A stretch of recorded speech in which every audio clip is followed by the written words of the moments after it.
आ चुके हैं study point coaching classes से। आज चालू करने वाले हम ज्योग्राफी का टर्म 2 का फर्स्ट चैप्टर जो कि है मैन्युफैक्चरिंग इंडस्ट्रीज। तो चलिए करते हैं चालू। पहले तो मैन्युफैक्चरिंग इंडस्ट्री का मतलब आप सबको पता है, मैन्युफैक्चरिंग का मतलब भी आपको पता है कि कोई भी रॉ मटेरियल को एक फिनिश्ड गुड्स पर बनाने को ही हम क्या बोलते हैं, मैन्युफैक्चरिंग बोलते हैं। या सबने पढ़ा हुआ है बेसिक चीजें, कोई नई चीज नहीं बताऊंगा मैं। फैक्ट्रीज हो गया, इंडस्ट्रीज हो गया, यही यहाँ पर ही सारी मैन्युफैक्चरिंग होती है।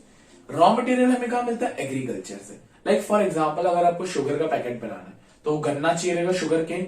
तो शुगर केन जो है वो एग्रीकल्चर से मिला, बनाया आपने उसको शुगर इंडस्ट्री में या फैक्ट्री में। तो उस प्रोसेस को रॉ मटेरियल से लेकर फिनिश गुड तक की प्रोसेस को हम मैन्युफैक्चरिंग बोलते हैं। ये तो आप सबको पता है।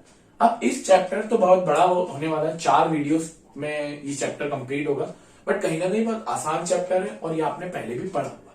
अब हम देखते हैं कि इंडस्ट्री की इंपॉर्टेंस क्या है।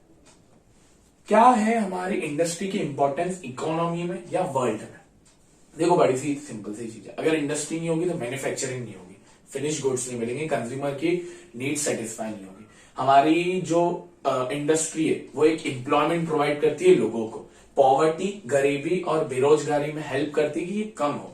और एक और चीज, जैसे इंडस्ट्री सेकेंडरी सेक्टर में आता है, एग्रीकल्चर प्राइमरी सेक्टर में, आपको पता है। अब जैसे ही सेकेंडरी सेक्टर बढ़ता है या इंडस्ट्रीज बढ़ती है तो जो लोग एग्रीकल्चर में काम करते हैं उनको और एग्रीकल्चर नहीं करना पड़ता, उनके पास दूसरा सोर्स ऑफ ऑक्यूपेशन भी है कि वो चाहे तो एग्रीकल्चर छोड़कर इंडस्ट्रीज में लग जाए जहां उनको ज्यादा इनकम मिल पाएगी। और इंडस्ट्रीज से हम जो हमारे गुड्स बनते हैं वो बाहर भी हम एक्सपोर्ट कर सकते हैं। ग्लोबलाइजेशन और इंडियन इकोनॉमी में आपने देखा फॉरेन ट्रेड कर सकते हैं जिससे बहुत सारे फायदे होते हैं। तो ये सारी चीजें इंपॉर्टेंस ऑफ इंडस्ट्रीज। क्वेश्चन इसका बहुत इंपॉर्टेंट है और क्वेश्चन ऐसे भी बनता है कि why industries is considered as the backbone of economy. Backbone मतलब रीढ़ की हड्डी। तो देखो क्या क्या है। It reduces the burden of people on agriculture. Agriculture अगर हट जाएगा मतलब एग्रीकल्चर से लोग हट जाएंगे ताकि उनको अच्छी इनकम मिल पाए। रिड्यूस अनएम्प्लॉयमेंट एंड पॉवर्टी, बेरोजगारी एंड गरीबी। रीजनल डिस्पैरिटी रिमूव होती है। ये क्या चीज है सर, क्या होता है, जैसे आप अपने आप पे देखा होगा आपने, जो मोस्टली इंडस्ट्रीज होती है वो सिटीज में लगती है, सिटीज से थोड़ा दूर लगती है, बट है वो अर्बन एरियाज में। तो वो क्या कर सकती है गवर्नमेंट या प्राइवेट इंडस्ट्री, उन्हें ऐसे एरियाज में लगाए, बैकवर्ड एरियाज में, जहां जो छोटे गरीब लोग हैं उनको भी ऑक्यूपेशन मिल पाए। तो रीजनल डिस्पैरिटी मतलब डिस्क्रिमिनेशन भी हटता है। फिर एक्सपोर्ट इंक्रीज, फॉरेन इन्वेस्ट, जैसे ही आप अपने गुड्स को एक्सपोर्ट करते हो तो उससे बाहर का पैसा इंडिया में आता है। Countries become more prosperous. Countries क्या होती है, और अच्छा स्टैंडर्ड ऑफ लिविंग और अच्छी प्रॉस्परस होती है। ये होता है इंपॉर्टेंस ऑफ मैन्युफैक्चरिंग। अपने आप में सबसे इंपॉर्टेंट क्वेश्चन है ये, जो आता ही आता है। अब हम बढ़ते आगे। तो अब बात करें contribution of industries in national economy. Industries कैसे हमारे जीडीपी में, जो कि होता है ग्रॉस डोमेस्टिक प्रोडक्ट, या आपको पढ़ा हुआ है सेकंड चैप्टर में, कैसे कंट्रीब्यूशन होता है या कितने परसेंट होता है। देखिए हमारी इंडियन इंडस्ट्रीज की बात करें तो ओनली 17% शेयर ही जीडीपी में कंट्रीब्यूशन होता है। वेयर जो टर्शरी सेक्टर है, सर्विसेज सेक्टर, उसका सबसे ज्यादा शेयर है हमारे जीडीपी में। और हमारा अगर कंपेयर किए ईस्ट एशियन कंट्रीज से तो उसका देखा जाए तो उनका शेयर होता है 25 से लेकर 30% तक। तो बहुत ज्यादा हम पीछे हैं इंडस्ट्रीज के मामले में, और हमारी वर्ल्ड में भी इंडस्ट्री के मामले में थोड़ी सी पोजीशन कम है, पर ठीक है, चल रही है, ग्रोथ रेट अच्छा है। और हमारा जो डिजायर्ड ग्रोथ है कि कितनी होनी चाहिए हर साल, वो 12% है, but due to the covid वो भी अब थोड़ी सी डिक्लाइन हो चुकी है। इस कारण से मैन्युफैक्चरिंग सेक्टर को और बढ़ाने के लिए एक काउंसिल सेट करी, जो कि होती है नेशनल मैन्युफैक्चरिंग कॉम्पिटिटिवनेस काउंसिल। ये काउंसिल सेट करी। आपको नाम याद करने की बिल्कुल जरूरत नहीं है, ये सिर्फ एक फैक्चुअल नॉलेज है, ज्यादा इसमें आता भी नहीं है, जो था मैंने बता दिया। अब होता है इंडस्ट्रियल लोकेशन। सर ये क्या है भैया, इंडस्ट्रीज कहीं पर भी थोड़ी ना लगा दोगे, इंडस्ट्रीज लगाने की जगह होती है। खुद ही सोचो, हिमालय में इंडस्ट्री लगाओगे क्या, राजस्थान में इंडस्ट्री लगाओगे क्या, नहीं ना। इंडस्ट्रीज पता है इंडिया की मोस्टली कहां पर होती है, इंडिया की मोस्टली इंडस्ट्रीज होती है गुजरात, आपका बोल सकते हैं केरला, आपका बोल सकते हैं आंध्र प्रदेश, महाराष्ट्र, वेस्ट बंगाल, कोलकाता, ये सारी जगहों पे बहुत इंडस्ट्री देखने को मिलेगी। उसका रीजन भी है कि यहां पर आपको क्या मिलता है, एक तो लेबर सप्लाई अच्छा है। महाराष्ट्र का देखोगे, महाराष्ट्र की पॉपुलेशन अच्छी है। वेस्ट बंगाल का देखोगे तो वेस्ट बंगाल के पास में बिहार पड़ता है और यूपी पड़ता है। तो इस कारण से वहां की पॉपुलेशन और लेबर अच्छा मिलता है। अब ये जो भी मैंने स्टेट्स बताई, यहां से वाटर सप्लाई अच्छा। अगर आप गुजरात महाराष्ट्र को देखोगे तो आपका अरेबियन सी है, आपका वेस्ट बंगाल को देखोगे तो वहां पर बे ऑफ बंगाल है, और अगर केरला को देखोगे तो इंडियन ओशन, तिरुवनंतपुरम। तो ये सारी चीजें, और लेबर तो अच्छा है, power supply, electric supply, government की पॉलिसीज, मार्केट अच्छा है, अर्बन सिटीज हैं। तो ये सारी चीजें एक इंडस्ट्रियल लोकेशन को बहुत अच्छे से बताती है। तो जैसे अवेलेबिलिटी ऑफ रॉ मटेरियल भी होना चाहिए, labour, market, power, electric supply, water supply, sorry. तो ये सारी चीजें एक इंडस्ट्रियल लोकेशन को बताती है। अब हम बात करते हैं मेन टॉपिक जो कि है क्लासिफिकेशन ऑफ इंडस्ट्री। चलिए, तो अब बात करते हैं क्लासिफिकेशन ऑफ इंडस्ट्री। अब बच्चे लोग बोल रहे होंगे, सर क्या क्या आपने पूरा बोर्ड भर दिया।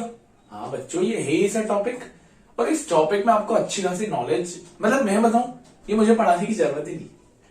मैं बता रहा हूं ना आपको, सोशल एक ऐसा सब्जेक्ट है जो मुझे पढ़ाने की जरूरत ही नहीं है। आप बच्चे इतने इंटेलेक्चुअल हो कि आपको सब पता है, सब A to Z सारी चीजें। बस आपको क्या होता है कि एक दोस्त ही रहता है। चलिए समझते हैं क्लासिफिकेशन ऑफ इंडस्ट्री, कि इंडस्ट्री कैसे क्लासिफाई होती है। 5 तरीके से क्लासिफिकेशन है। कितने? 5 तरीके से। चलिए स्टार्ट करते हैं। सबसे पहले on the basis of raw material. Raw material मतलब कच्चा सामान। इसके ऊपर 2 है, agro based, mineral based. Agro based, mineral based. और आपके कोर्स में ये मेन 2 ही है, एग्रो बेस्ड और मिनरल बेस्ड के। आपको बहुत सारी इंडस्ट्रीज पढ़नी है आगे जाके, नेक्स्ट वीडियो में आपको पता चलेगा। तो सबसे पहले बात करते हैं एग्रो बेस्ड। यार बच्चों, नाम से ही समझ में आ रहा है, एग्रो मतलब एग्रीकल्चर, जिसका रॉ मटेरियल एग्रीकल्चर से आता। सिंपल, जैसे कॉटन, जूट, शुगर, ये सारी चीजें किससे बनती है? एक एग्रीकल्चर प्रोडक्ट से। कॉटन का पेड़ उगता है, जूट का पेड़ उगता है, शुगर है, व्हीट है, मैदा है, मतलब मैदा व्हीट से बनता है, ब्रेड, कॉर्नफ्लोर, ये सारी की सारी चीजें एक एग्रीकल्चर से बनती है। फिर एक होती है मिनरल बेस्ड। नाम से समझ में आ रहा है, minerals. Minerals in the sense जिसको हम माइनिंग करके निकालते हैं, खदान खोदते हैं। For example iron, cement, iron ore, cement जो आप बोल सकते हैं एक जिप्सम से बनता है, पीओपी। ये सारी चीजें किससे हैं? एक मिनरल बेस्ड इंडस्ट्री। फिर second, on the basis of main role. ये इंपॉर्टेंट है, और इसमें आपको एक चीज भी देखने को मिलेगी। इसके ऊपर 2 इंडस्ट्री है, एक बेसिक इंडस्ट्री और एक कंज्यूमर इंडस्ट्री। सबसे पहले बात करते हैं कंज्यूमर इंडस्ट्री की। नाम से ही समझ में आ रहा है, ऐसी इंडस्ट्री जो कंज्यूमर को अपना गुड्स बेचती। For example sugar, toothpaste, phones, bags, pillows, ये सारी चीजें क्या होती है? आपकी कंज्यूमर बेस्ड है। मेन चीज आती है बेसिक इंडस्ट्री। बेसिक, बेसिक मतलब फर्स्ट पे, जिसके बिना कोई काम ही नहीं हो सकता। और एक ही ऐसी इंडस्ट्री है जो सारी इंडस्ट्री की देवता है। ऐसा समझ लो, देवताओं में देवता, ये वाली इंडस्ट्री सबसे बड़ा देवता है, वो है iron and steel industry. Sir कैसे?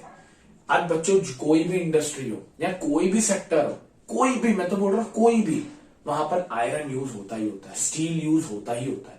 सारी मशीन्स जितनी भी रन हो रही है इंडस्ट्री में, वो किसकी बनी हुई है? आयरन की बनी हुई है या स्टील की बनी हुई है। तो आयरन सबसे basic industry.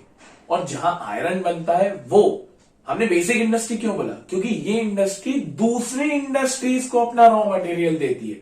For example iron and steel industry ने आयरन बनाया, तो वो अपना आयरन एंड स्टील इंडस्ट्री किसी और को देगा ताकि वो मैन्युफैक्चर कर पाए। तो सारी इंडस्ट्री, सारी, सब में क्या यूज होता है? आयरन। तो इसलिए हमने इसको क्या बोला? Basic industry. On the basis of capital investment. Capital मतलब आप कितना पैसा लगा रहे हो, तो इसमें 2 है, स्मॉल स्केल और लार्ज स्केल। नाम से समझ में आ रहा है, स्मॉल मतलब जिसका जो इन्वेस्टमेंट होगा वो 1 करोड़ से कम होगा, लार्ज जिसका इन्वेस्टमेंट 1 करोड़ से ज्यादा होगा। फिर बात करते हैं on the basis of ownership. उसे ओन कौन करता है, ये भी आपको पता है। सबसे पहले पब्लिक। पब्लिक प्राइवेट तो आपने पढ़ा ही हुआ है। पब्लिक मतलब वो इंडस्ट्री जो गवर्नमेंट ओन करती है, लाइक भेल एंड सेल। सर भेलपुरी खानी क्या? नहीं sir, Bharat Heavy Electronics Limited और Steel Authority of India Limited, ये 2 कंपनीज हैं जो गवर्नमेंट द्वारा रन की जाती है। फिर प्राइवेट, प्राइवेट मतलब जो प्राइवेट इंडस्ट्रियलिस्ट रन करते हैं, लाइक रिलायंस, टाटा, बजाज, ये सारे इंडस्ट्रीज कहाँ की है? प्राइवेट सेक्टर की। एक होता है ज्वाइंट सेक्टर। ज्वाइंट सेक्टर मतलब जिसमें गवर्नमेंट और प्राइवेट दोनों साथ में आए, जिसमें क्योंकि दोनों साथ में आती है तो एक चीज भी साइन होती है, पीपीपी, जिसका मतलब होता है पब्लिक प्राइवेट पार्टनरशिप। तो ये भी एक फायदेमंद चीज होती है। इसका एग्जाम्पल है मारुति उद्योग। भैया ये मत बोलना Maruti Suzuki. Maruti Suzuki joint venture है, ये ज्वाइंट सेक्टर है, दोनों में फर्क है। ज्वाइंट सेक्टर, मारुति उद्योग एक गवर्नमेंट और प्राइवेट कंपनी दोनों का मिक्सचर है। फिर लास्ट आता है कॉपरेटिव, ये थोड़ा अलग है। कॉपरेटिव का मतलब होता है कॉपरेट करना, और ये किसी एक ओनर की बोल सकते हैं एक ओनर का बिजनेस नहीं होता है। इसमें क्या होता है, वैरायटी ऑफ प्रोड्यूसर्स, जितने भी प्रोड्यूसर्स है सब साथ में आते हैं रॉ मटेरियल के, और एक बड़ी यूनिट बनाते हैं। इसका कोई भी एक ओनर नहीं होता, सभी ओनर होते हैं इसके। यहां पर वर्कर्स को वर्कर्स नहीं माना जाता है। इसका एग्जाम्पल है अमूल। अमूल क्यों इसका एग्जाम्पल है, अमूल के बहुत सारे विक्रेता हैं, बहुत सारे प्रोड्यूसर्स हैं जो प्रोड्यूस करते हैं दूध, जो तबेले से दूध बनवाते हैं गुजरात में। तो अमूल एक कॉपरेटिव है, ना कि एक प्राइवेट है। इसका कोई ओनर नहीं है। हाँ, ये बोल सकते हैं फाउंडर जरूर है वर्गीस कुरियन, बट ये है कि इसका कोई ओनर नहीं है। ये हो गया 4, public, private, joint sector, cooperative. Last है on the weight of raw material, वजन। 2 ही है, हैवी और लाइट। हैवी मतलब जिसका रॉ मटेरियल ज्यादा होगा, लाइट मतलब जिसका रॉ मटेरियल कम होगा। एग्जाम्पल है automobile, construction, iron and steel. कितने भारी होते हैं, आपको उठा लें, आप इनको नहीं उठा पाओगे।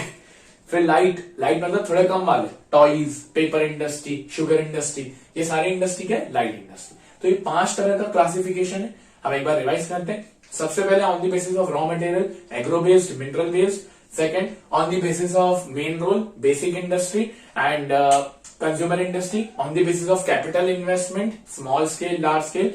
On the basis of ownership, public, private, joint sector, cooperative. And last on the basis of weight of raw material, heavy industry and light industry.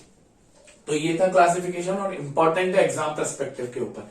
इसमें से सबसे ज्यादा ओनरशिप का पूछता है और रॉ मटेरियल का पूछता है।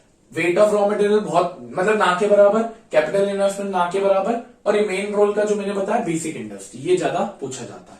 नेक्स्ट वीडियो में हम इनको इन डिटेल पढ़ेंगे। अभी तो हमने ऊपर ऊपर से पढ़ा है, अब इन डिटेल आप देखेंगे कॉटन क्या होता है, जूट, सारी industry, iron, steel, aluminium, fertilizer, chemical, ये सारी इंडस्ट्री पढ़ेंगे। ठीक है, thank you for watching this video. हम मिलेंगे नेक्स्ट वीडियो में। Thank you, Radhe Radhe.